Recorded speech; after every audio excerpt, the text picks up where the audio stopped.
All right, well, welcome everybody to the third edition of Streets for All Happy Hour. We're so excited to have Adonia Lugo, PhD, and AARON Paley, two of the co-founders of CicLAvia, with us today. We're also very excited to give you an update post-election, because it was a very, very interesting election locally for the things we all care about. So in case this is your first experience with Streets for All, really quickly, we are LA's first transportation-focused PAC.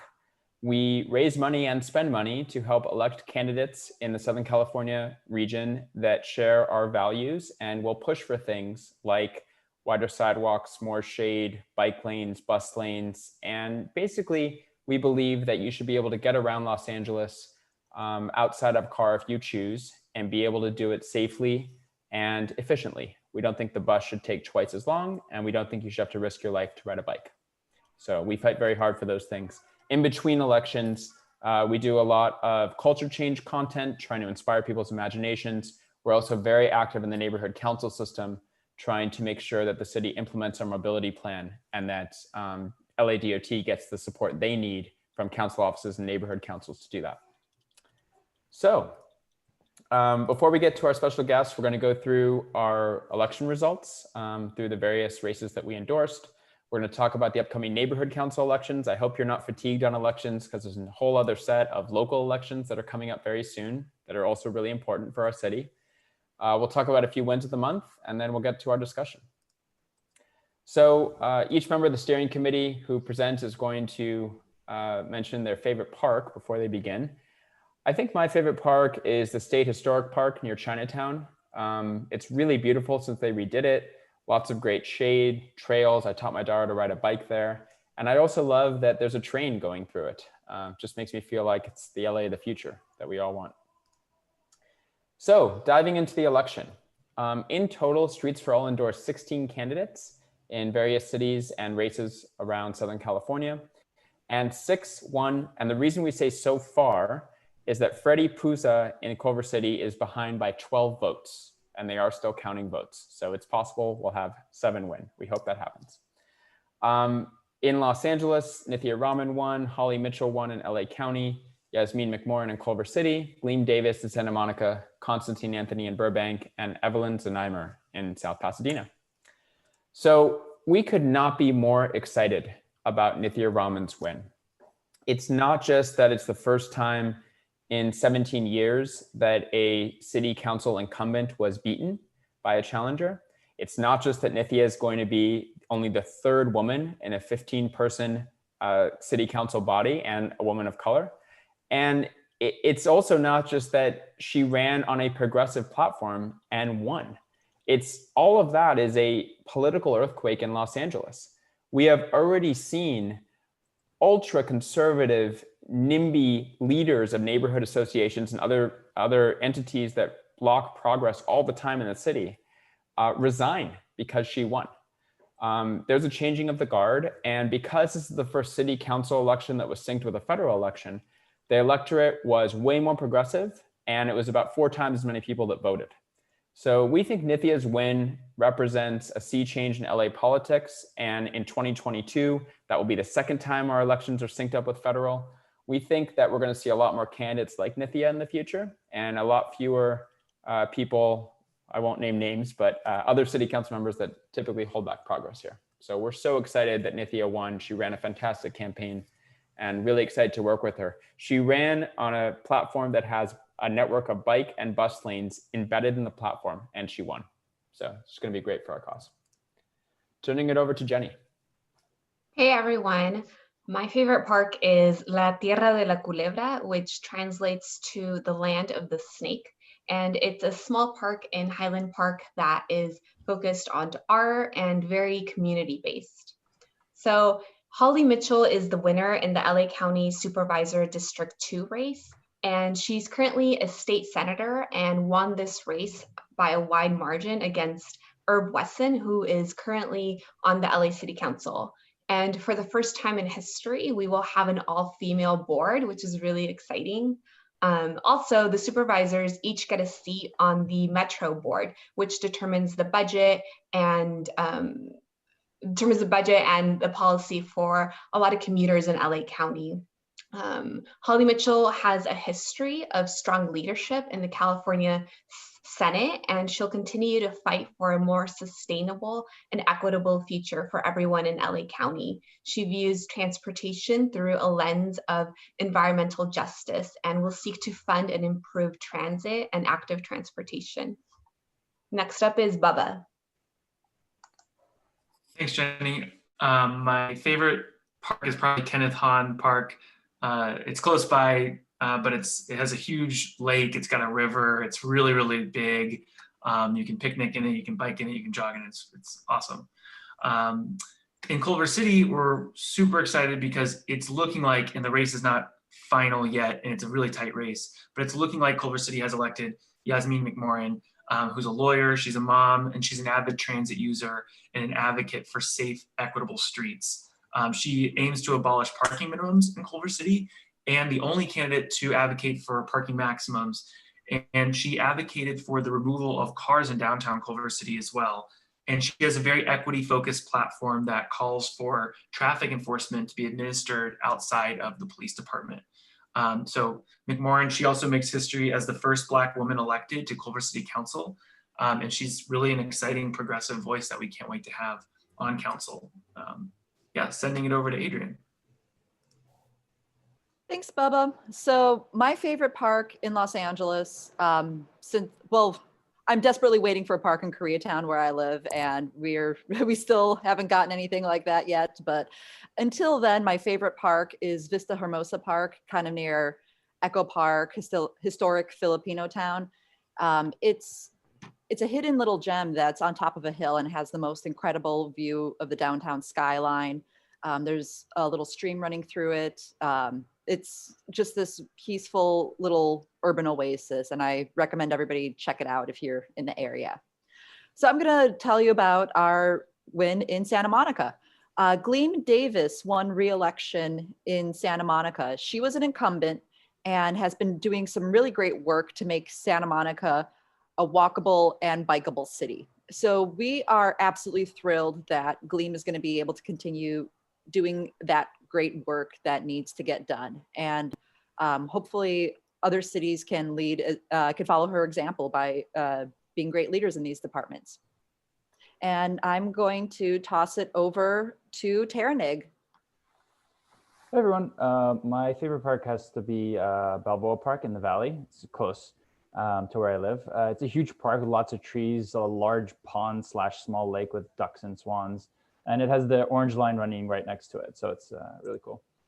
So in Burbank, Streets for All proudly endorsed Constantine Anthony.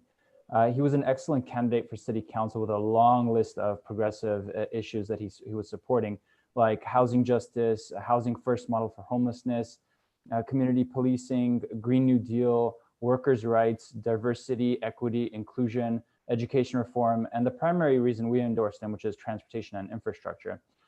Which includes his support includes full network of bike lanes, buses that come every 15 minutes, quiet zones, a BRT, bus rapid transit, wider sidewalks, separated bike lanes. So we're really excited by his victory. Now passing it over to Jenny. In South Pasadena, District 1, we endorsed Evelyn Zneimer. She believes that South Pasadena needs a better infrastructure for biking, walking, and riding the bus. She wants to mandate bike parking in new buildings, and she also understands the relationship between affordable housing and accessible transit. So we're really excited that she won this race. And I'm passing it back to Michael. All right, so again, hope you don't have election fatigue, because starting this March through June, most of LA's 99 neighborhood councils are going to have elections. And we think it's really important that we get progressives on neighborhood councils. Just in case you're not familiar with the neighborhood council system, it was started in 1999. It is officially part of the government of the city of Los Angeles. It is the closest form of government to the people, so the most local form of government. There are 15 council districts in Los Angeles. Each council member oversees about 250,000 people, and they make more money than members of Congress. And if you look closely, these district lines are kind of ridiculous. Palms and Encino are both in CD5. Parts of Koreatown and Toluca Lake are CD4. So they're very gerrymandered. They don't make a ton of sense, but this is the system our city has right now. Long term, we probably need charter reform and many more council districts. So we have 99 neighborhood council districts. They often overlap with city council districts. So one may have 1, 2, or 3 council districts within the neighborhood council, but they're a much more local form of government. And neighborhood councils deal with a lot of important things. Land use. So if a developer wants to build, for example, condos or apartments, usually the council office asks them to go before the neighborhood council and get a letter of approval. And that's the neighborhood council's opportunity to weigh in and to, for example, perhaps advocate for more affordable housing units or less parking or bike parking, et cetera. Issues of homelessness, approving grants for homelessness services, taking a position on bridge housing, for example, might go through an NC, and transportation. Neighborhood councils are often where really good projects go to die, which is why we want many more progressives and we want to flip neighborhood councils to be more progressive on things like bike and bus lanes. So over to Adrienne. Thanks, Michael. So a lot of neighborhood councils, as they stand, are fairly conservative. They block progress on housing, transportation, homelessness, and other progressive issues. So ultimately, we would like to see more progressive-minded folks getting involved with their neighborhood councils.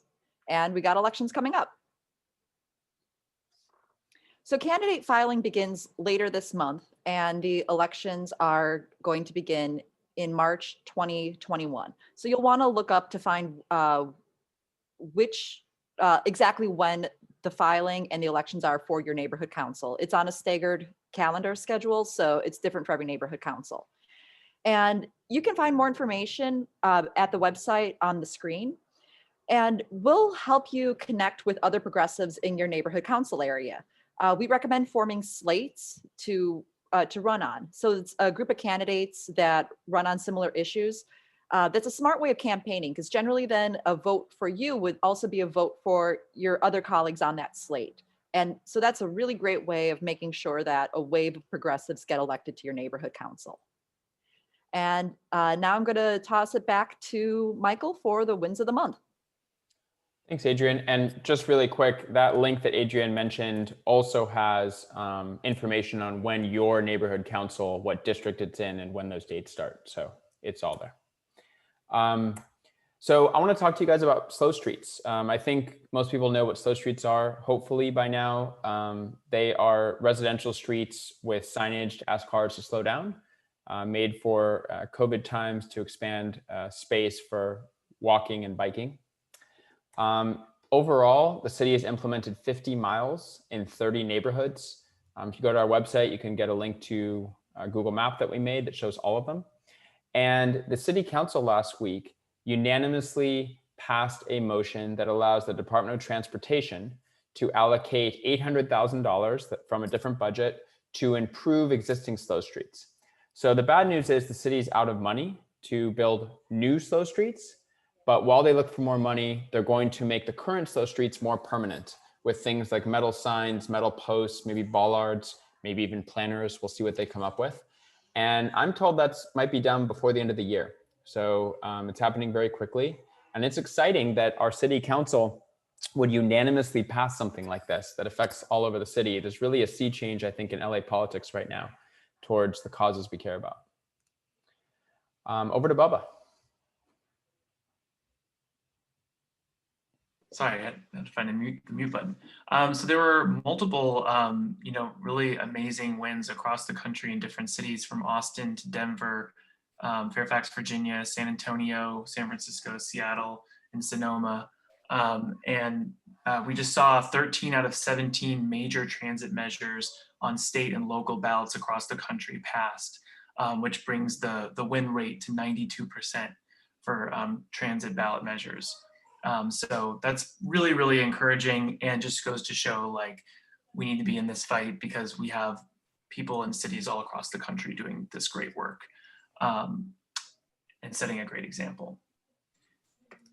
And if you go to the next slide, there's a new, the design stage for a new bike and bus lane in Culver down Washington just kicked off. And it's going to include a bike lane, a bus lane, a shuttle service. The exact design is not completely solidified yet. So the community outreach meetings are being planned through the rest of the year, and implementation is planned for the beginning of next year. So if you live in the area, or if you're a stakeholder, definitely get involved. The first outreach meeting is actually tonight at 6, right after this meeting. So if you go to the next slide, just go to moveculvercity.com to sign up for those outreach meetings. And you can also design your own version of the street to send to the transportation department. And finally, this is a small one, but we got 2 new Metro bike share stations in Palms. One right outside Main Street, at Venice and Main Street rather, so right outside downtown Culver, and then one at Venice and Glendon, I believe, where the Ralphs and the Supercuts are. And over to Kyle. Hi, I'm Kyle McMillan, and my favorite park, like Bubba's, is also Kenneth Hahn for a variety of reasons. It's just a great park, great space to spend time. And next slide. So with the constant mix of cars and pedestrian traffic in key hotspots in South LA and the ongoing construction of the Crenshaw LAX line, transportation in the area has taken center stage. Next slide. So that's why 2 local pillar organizations, Ride On Bike Co-op and Chaos Networks Art Collective, have partnered with electric mobility, micro-mobility providers Zumo and Circuit through a Lacey grant to give local residents access to greater mobility and opportunity.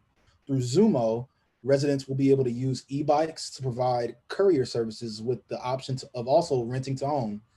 They'll also be able to train to maintain and repair the bikes.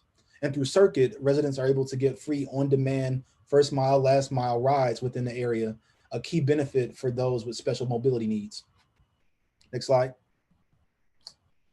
So the 6-month pilot involving 14 plus vehicles throughout the area hopes to become a community staple while also pushing the conversation about who exactly the streets of LA belong to. Early feedback from residents is highly positive, and needless to say, Streets for All is excited too. We look forward to more electric micromobility projects and the reclamation of space from cars in South LA and all across the city. And now I'll pass it to Michael to introduce our special guest. All right, and that link at the top, as we're having a conversation, we're gonna chat with Adonia and Aaron for about 15 minutes with some questions we have. And then I know they would love to take questions from the audience. So just go to that link that's at the top, type your question, and we'll take them in order that they come in and in order that people vote them on. All right, so really excited to introduce these 2. I'll start with Adonia. Adonia is a cultural anthropologist. She chairs the Urban Sustainability Department of Antioch University in Los Angeles. She began investigating the intersections of race, class, and street safety during her graduate studies at UC Irvine, when she co-created the public space event CicLAvia in Los Angeles. Adonia collaborates with partners around the country to define mobility justice, a concept that highlights the complex difficulties that people of color and other marginalized groups face both when traveling through the public spaces and in urban planning and development processes. Her book, Bicycle Race, Transportation, Culture, and Resistance, was published in 2018. This is not part of her bio, but I've read it and it's great. And I suggest if you haven't, you go read it. AARON Paley is president and co-founder of Community Arts Resources, or CARS, employing arts and culture as catalysts for a stronger urban fabric. With over 40 years of experience, Aaron's work has garnered him a significant reputation in the fields of cultural planning and event production. He received the Durfee Foundation's Stanton Fellowship in 2008, which allowed him to focus on the utilization of public space in Los Angeles, which eventually led to CicLAvia. Aaron's vision for Los Angeles has also given form to the public performance series Grand Performances at California Plaza, the programming concept for the 16-acre, $56 million redevelopment of Grand Park, and the first plan for the reuse of historic Broadway movie palaces. So welcome to Adonia and to Aaron. So happy to have you here. Can you both hear me? Yes. Yeah. Okay, great. So I would like to start with CicLAvia. We're going to spend not most of the time on CicLAvia, but I think a lot of people would love to hear. I think the city takes CicLAvia for granted at this point. It's just there. It's great. It happens every 2 months, but I don't think it was always that way. Could you guys share some of the biggest challenges that you experienced when you were trying to create it? Were some communities more receptive than others? Was City Hall receptive? And how did you convince the naysayers of this vision? Why don't we start with Adonia? Sure, yeah. It's good to see everybody here in Tongva territory this evening. Nice to be part of this conversation since we had the exciting 10-year anniversary of the event getting started this fall. So I'm a good person to speak about some of the hurdles in getting the event started because that was my primary role. I was part of the organizing committee from 2008 to early 2011 when we, came up with the concept, made it, branded for LA, some of that kind of stuff. And then I actually left LA in early 2011. So was only part of the team for the very first event. So from my perspective, which as I was telling Aaron recently, I've come to understand over the years that, as I got into working on the event very much as a young person passionate about an idea, not as a well-connected person with years of experience on the ground who understood all the different networks and landscapes in LA. So for me, it was a really big learning experience overall. And so I would say some of the big hurdles we faced were just the cultural dominance of driving that is so much a part of our region. So when we would try and explain the event to different groups, there might be confusion over whether we were explaining some kind of race or a street fair or something that would fit into the conceptions people already had of how we could be using streets in LA. So so we really knew that in some ways we had to be creating imagery for this thing because it just didn't necessarily fit into what people were already familiar with. So for me, I got to go to Bogota, Colombia in the summer of 2008 to do some field work as a grad student and got to meet Jaime Ortiz Mariño, who was one of the creators of the event back in the 70s, and got to see how the event took place in Bogota in the, at that point, late aughts, when the event, I think, covered, something like over 70 miles of the city every Sunday. And there was permanent signage. There was, just people were accustomed to what it was like to have the street turn into more of a park space on Sundays. And so, so I kind of like took what I had seen in Bogota, and that was, what helped me to imagine what it could be like in LA. Because in some ways, Bogota and Los Angeles have a similar landscape. Like if you think of Wilshire Boulevard with its curving and all the low-rise skyscrapers, that could be a street in Bogota. It could be one of the main thoroughfares there. And then, of course, we have so much Latino public space use in Southern California. That's so much a part of our culture here. And so, so yeah, I think there was a lot of imagining and sharing our enthusiasm that had to be done. And again, since I was coming from, that's just who I was. I was an enthusiastic, 25-year-old when we got started. I was really focused on the cultural side of things and how we needed to be making this thing happen, but recognizing that people didn't fully understand what it was going to be like till they were there.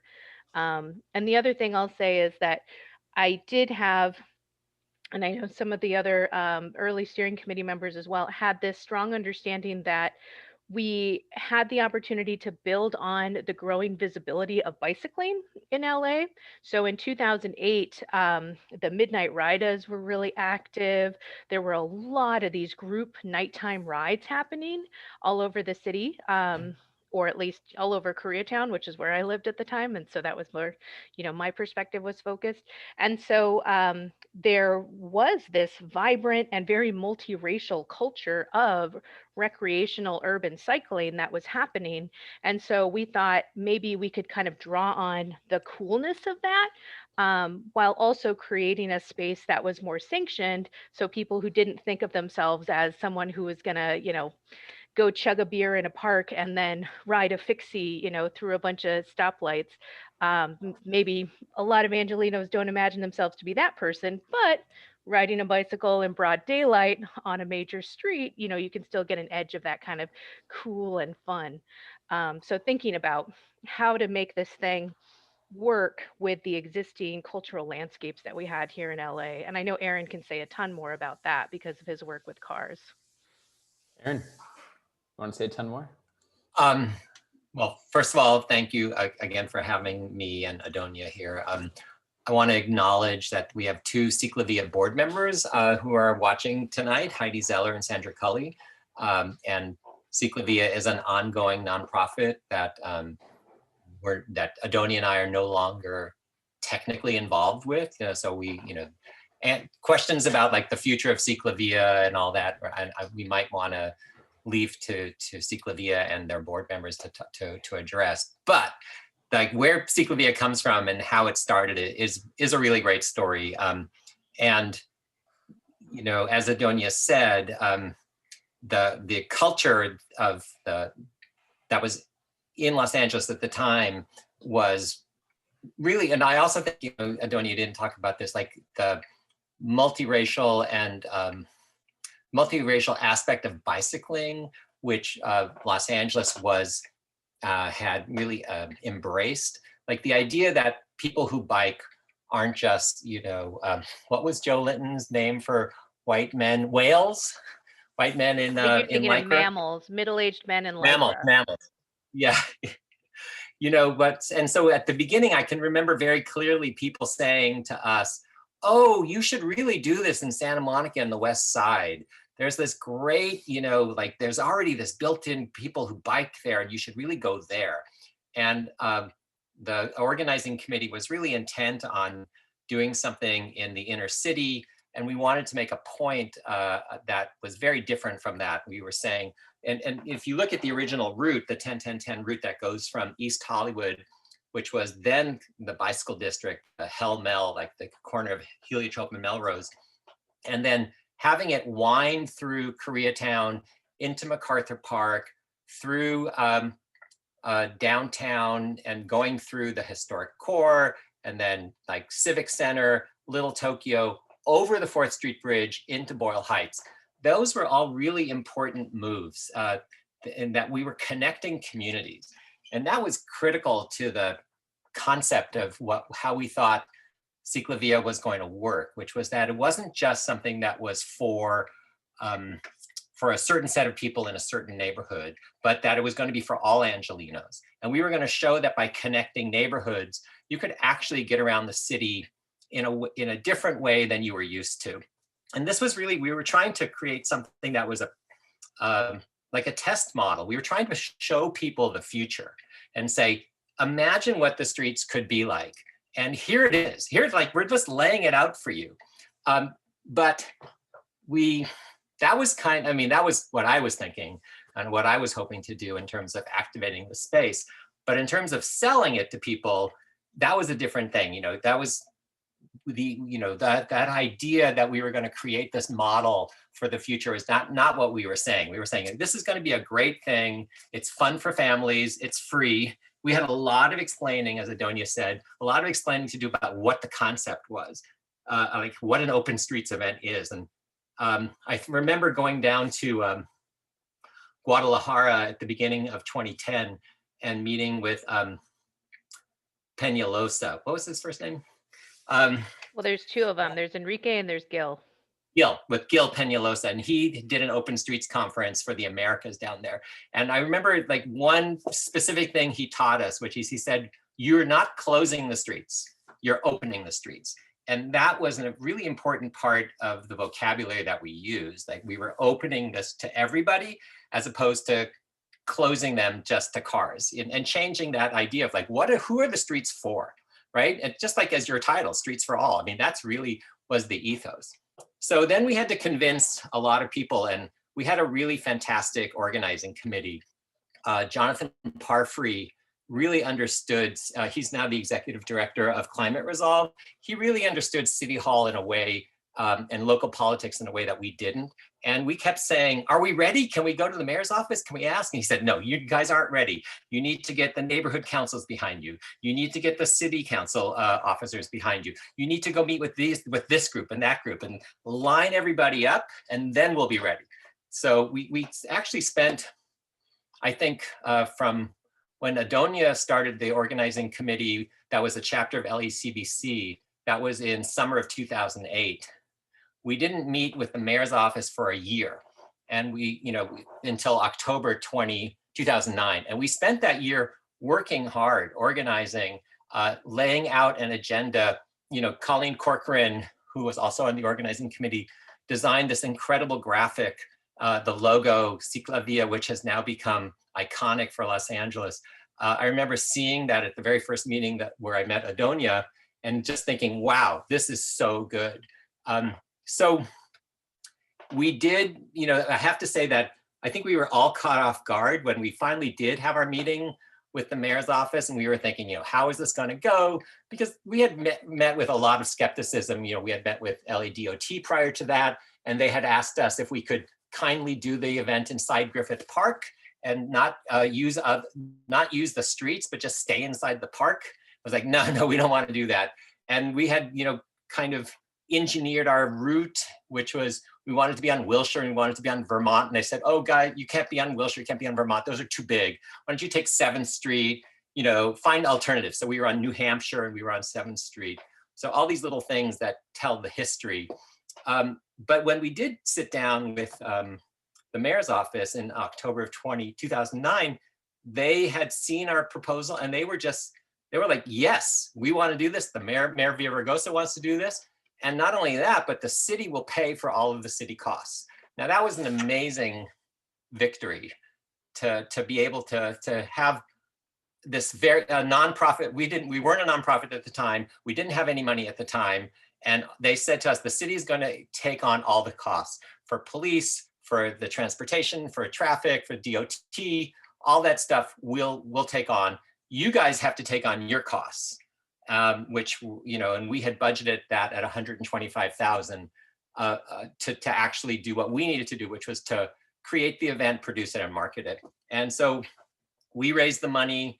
That was the deal, which has actually become in many ways the deal that moving forward ever since. And then it launched, and it's, the rest is history, because it was such a great first day. And for some reason, it just captured the imagination of Angelenos. Wow, what great stories from the beginning. I can't imagine that was an easy first 12 months that you guys went through. But it was fun. We had a lot of meetings. It was really fun. I mean, that's the thing that's so weird to me in retrospect, is that we did so much in a really short span of time, and it was really fun. Like, our meetings were there just was a very grassroots kind of family vibe. And I was thinking, even when you all were naming your favorite parks, I think the first meeting where Aaron met with the steering committee that had formed a few months previous, we were at Barnsdall Park. We had some of our meetings there, and man, yeah, we just really energized each other with this vision for what could happen with this event. And I honestly, I've been part of some really great collaborations since then, but there's never been that same kind of feeling. And so, kind of for me, again, since I was new to being part of these big organized efforts, it set the bar pretty high in terms of what a group of people can do when they come together, and I think there was something special about it. So that time, we were just someone who's really key to my story here, who's with us, is Lois Arkin, who was the founder of the LA Eco Village, which is a place that I visited in June 2008. And I, was like really taken with that project. I encourage all of you to get familiar with it if you're not, the LA Eco Village in Koreatown. And Lois was the one who put me in touch with a Colombian friend who put me in touch with Jaime Ortiz Mariño. So I went to Bogota to see the CicLAvia as an anthropology student. And I got to meet one of the founders and then came back to LA being like, oh my gosh, how do we make this thing happen? And met through the LA County Bicycle Coalition, some other folks who were similarly, really caught up with this idea. And then Lois again, was the one who sent me a little tiny blurb in LA Magazine that AARON had written. That was like, what are some good ideas for the mayor? And AARON's piece was, hey, what about the CicLAvia thing? It's really cool, or CicLAvia. And so AARON, I found AARON through Lois, so I just want to own, like, Lois, you're, a real connector for my story with the event. But yeah, like, so the little steering committee started meeting in September 2008. By the time we were talking to AARON, which was like April, May 2009, we already had the graphics, like he said. Colleen had made all that. Stephen Villavaso, one of the other co-founders, is a traffic engineer, so he was able to do a route study and create these really compelling graphics of what we were trying to do. And then AARON, with his expertise in terms of how to actually do large-scale event production, was able to just, we all came together, and what I witnessed was you and your team being able to make this thing, start to move in a way that that it hadn't yet. So then by the end of that year, we were talking to the mayor's office, and I remember something that also felt like it gave us a lot of traction was in December 2009, the mayor went to the big climate summit in Copenhagen and was interviewed on some radio show. And, the question was, well, what are you doing for, reducing climate or carbon emissions in LA? And he said, oh, well, I'm a big supporter of this cool thing where we're going to be doing car-free streets. And so we heard about that and we're like, all right, the mayor's actually speaking publicly about us, even though he probably didn't know the name of, what it was we were doing. So yeah, these things just, Was that before or after he broke his elbow on Venice Boulevard? That was before. And then, He had, so, I mean, like, the mayor came on before he broke his elbow. So everyone kind of conflates it and said, oh, he broke his elbow and that's why, in that biking accident, and that's why he backed it. No, he actually backed it before that. I want to give him a lot of credit because Villaraigosa really went out for us and really stuck his neck out and stuck, the whole organization of the city. We met with these different people in the different agencies prior to, once the mayor had said, we're doing this. So we were meeting with the Department of Transportation and Bureau of Sanitation and police, and they were all against this idea. I just want to be very clear. They were like, and they told us to our face, they said, the mayor is telling us that we have to do this. We don't think this is a good idea, okay, but we're gonna do it because we have to, okay? And so they were, you could feel the resistance in these meetings. All these meetings at City Hall in the mayor's office with, and we would kind of go through and my company, Community Arts Resources, which is also known as CARS, which is ironic. When we set it up, it was iconic, and now it's ironic. But CARS had at that point, had already spent 25 years producing events on a very large scale. So we understood what was going to happen, and we brought, I think we brought a whole other dimension to this event. And I remember meeting, I always talk about how when Adonia reached out to me, that was the point where cars met bikes. And that's what gave birth to CicLAvia, because CicLAvia was much bigger than just a bicycle event. It really was a public space event. It was a civic event. It was an environmental event. It was a public health event. All those other ideas behind it were things that we wanted to make sure were there. But I just wanted to get back to the city agencies. After the event, the first event happened. I mean, it really was, we had a debriefing in City Hall within days of the event. And these same people who had dragged their feet and who had really told us to our face what a bad idea was, they applauded us. They said, our hats are off to us. This is so beautiful. and we're gonna actually bring our families to the next time we do this. And Aram Sahakian, who was the special engineer in charge of special events at the Department of Transportation, he literally became a convert.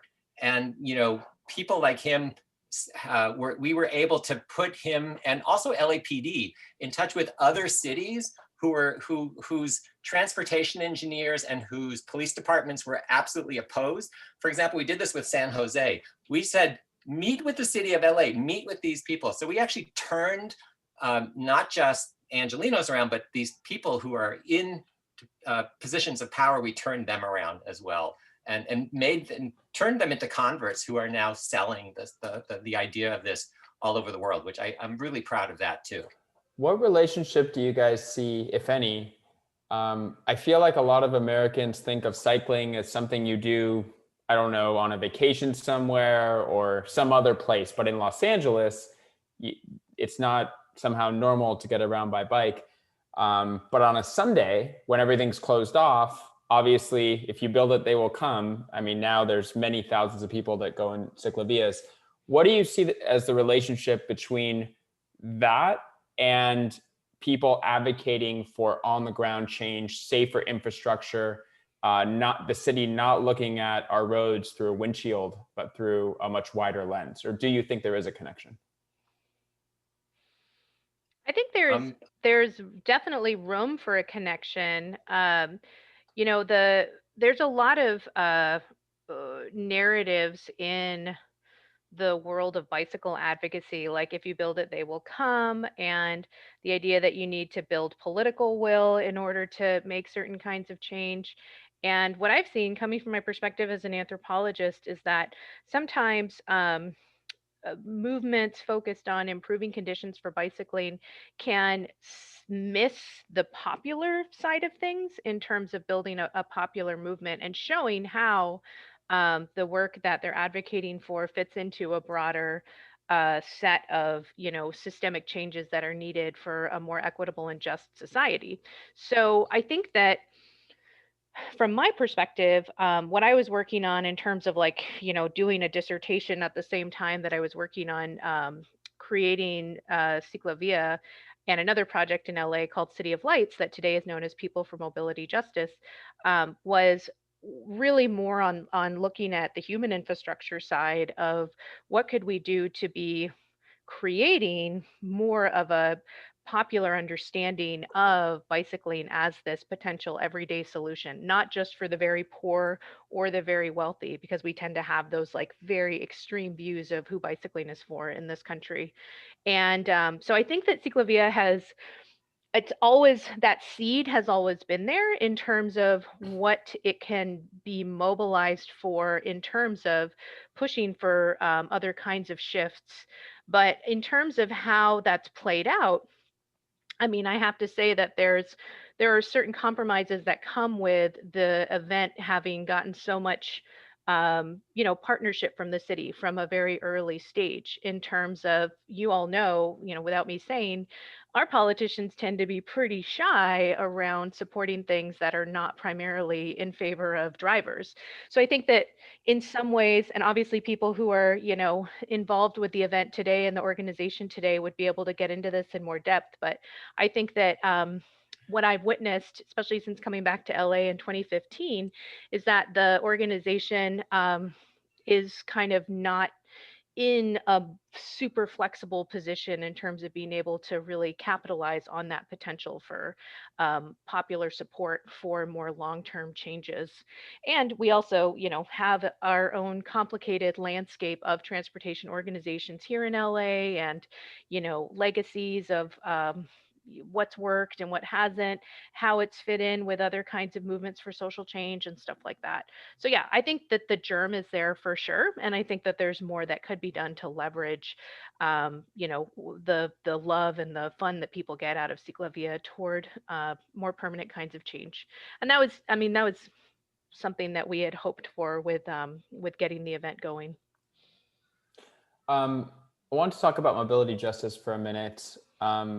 Adonia, do you think are some ways that advocates can gut check themselves to ensure they're what they're fighting for is truly in the best interest of communities? And what do you think is the right balance between focusing on mobility justice and focusing on infrastructure? And do we have to solve just how decisions are made and systemic racism of people riding on bikes, the way it's policed, before we focus on infrastructure? Or do you think it's possible to do both at the same time effectively? Yeah, well, that's a big old question, and we're already at 5:49, right? So I'll try to just say really briefly that, my understanding of street safety and race and class was in development at the time that I was helping to design CicLAvia. And something that I've definitely learned over the years is, um, partnerships with police agencies, creating these kinds of open streets. They're not open in the same way for everybody, right? And so I definitely have seen, like with the pandemic starting and how different cities have responded to that with creations of programs like Slow Streets and whatnot. There's been a lot of conversation in the mobility justice networks that I'm part of about just, well, but if we're going to have these nice things only if it's in partnership with police agencies, are we really, creating opportunities for everybody to get out there? And I think these are just, it's a conversation that needs to happen. I think here in LA, we have such a strong legacy of transit activism. And yet, we're still, this is something that I try to bring up, like when I'm, speaking at conferences and stuff. It's like, how is it that we're the city where the bus riders union developed the whole idea of transit justice, and yet we still have Metro saying,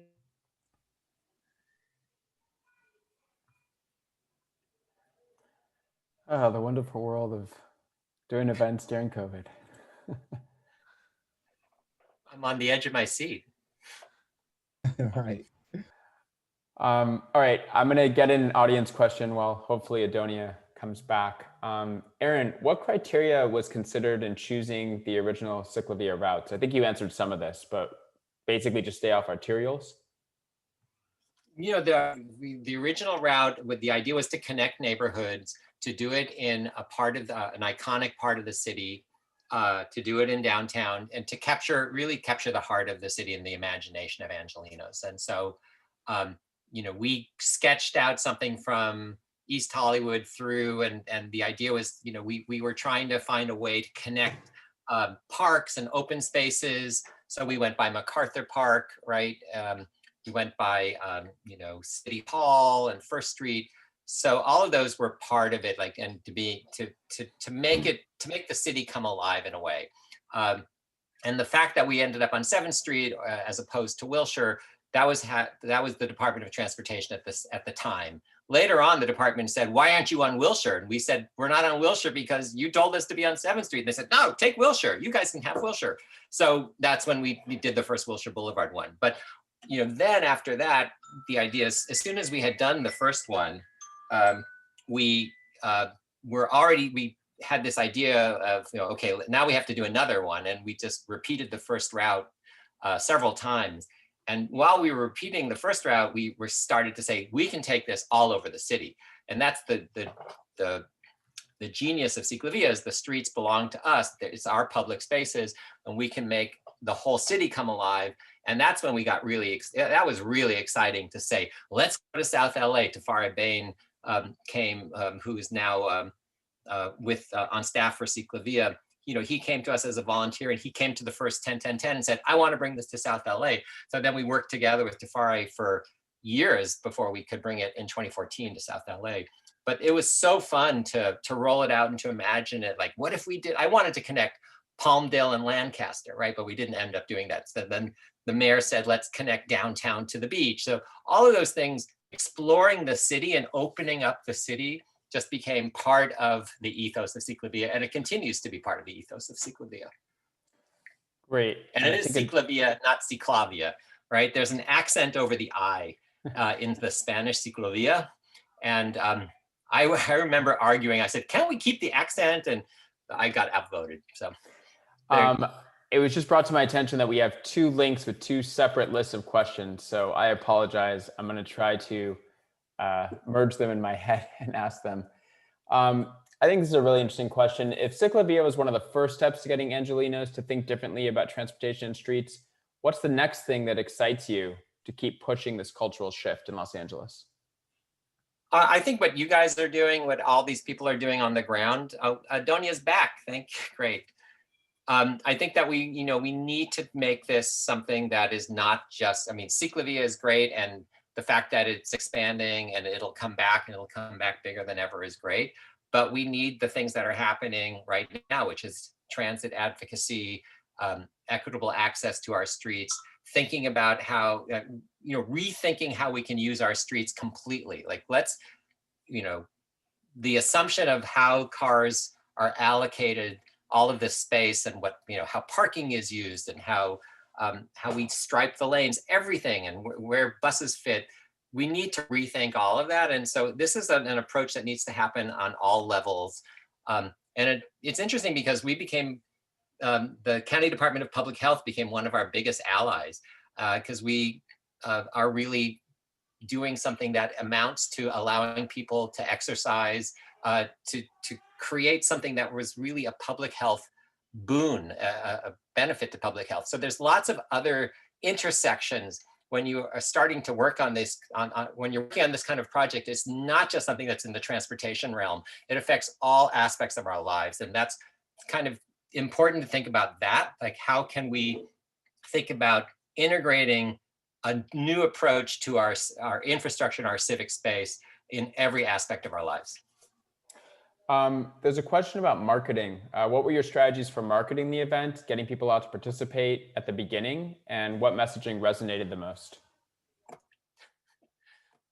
I mean, luckily there was we really did use early social media, and there was a lot of networks that the bicycle community had developed at the time, that, Joe Linton and others, so that we really got the word out to that community. Then we did some traditional advertising, like we did some ads, but it was really complicated in the beginning because we had to explain this event to everybody. I remember the very first ads are like, there's no beginning, there's no end, there's no specific route, just come out anywhere. But I can't really say what really worked, but we did a full-on approach that used lots of different media. And we did get a lot of press in the beginning, because the press was usually about, this is the capital of cars, and these crazy people are trying to get rid of the cars for a day. How crazy is that? And the idea of like whether this was going to work became a big part of the kind of the attraction. And some bicycle advocates came up to me many years later and said, we were so scared that you guys were going to set bicycle advocacy back in LA 2 decades, because you were going to do this big ass event and it was going to be horrible and you were going to ruin our reputation. I remember, people told me that afterwards, because it really, like, nobody knew what was going to happen. And we didn't know that first day if anyone was going to show up either. So I have no idea what worked and what didn't work, but I know that CicLAvia then became its own brand, and it's, kind of like goes along with, apple pie now in Los Angeles.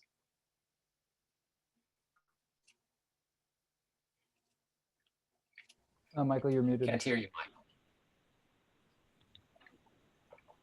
Sorry, guys, that was bound to happen. I think Adonia's, oh, there she is. Adonia, are you there? Yeah, I made it back. Yeah, can you hear me okay?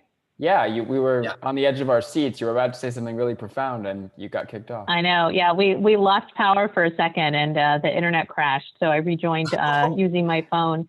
I think with the mobility justice thing, if y'all want to have like a follow-up conversation, we could spend, at least an hour talking about that. And I think I'm so excited about the moment of opportunity that we're in to be making this connection between the movements to end police surveillance and all the over-policing and the violence that's been happening in LA's communities of color, and particularly the Black community, make that really strong connection with transportation that in some ways has been there for a long time, and then in other ways, may not be as clear to some people who are working in this space. So I think am absolutely happy to talk more about that. Great. One last quick question. Where is your favorite place to bike in LA? Starting with Aaron. I live near the river. I love going to the river. It's just so wonderful. So I ride from Los Feliz down to the river by around Fletcher or Glendale or Los Feliz, and then riding along the river, going to the bicycle cafe, going down to the river itself. It's just magical, and on my hat is off to Lewis McAdams, who really envisioned the river as a poetry and art experience that turned into what it is. And I have to say that my first idea before I discovered CicLAvia was to take the river, which is 51 miles, and activate the entire river. So that was my original public space event that I was working on with the Durfee Foundation, which was to work on this 51-mile river event. And that, in the end, it turned, Jason Neville told me about, he said, you should look at this long linear thing in Bogota called CicLAvia. And I said, could you write that down? What is that? And, then the idea of like being able to do it anywhere, not just at the river, but the river is right now my favorite place to bike. Lots of new bridges. And of course, they're going to build it at the missing connection through downtown. So exciting I'm stuff. excited. Adonia? I really like biking through the street grid. I think that was one of the really just like revelations to me about learning how Los Angeles works from a bike is we actually do have this giant grid. And I grew up in Orange County, hearing that LA wasn't, really a city, and we would take the 405 to Westwood or Santa Monica, or we would take the train to Olvera Street. But in terms of how it all connected, I just didn't have any sense of that. So living in LA and riding a bike and seeing, oh, wow, you have all of these old neighborhoods. This actually is a place where we have a ton of development from the early 20th century. Hasn't all been torn down yet. So that's my favorite. I just love biking around neighborhoods like in West Adams or Jefferson Park, where you can just see these places that when they were built were really kind of ticky-tacky mass-produced homes.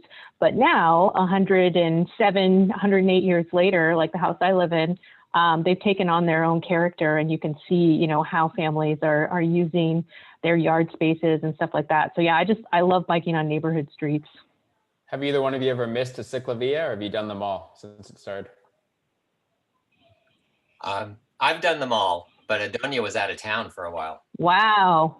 Yeah, no, I lived out of LA from 2011 to 2000.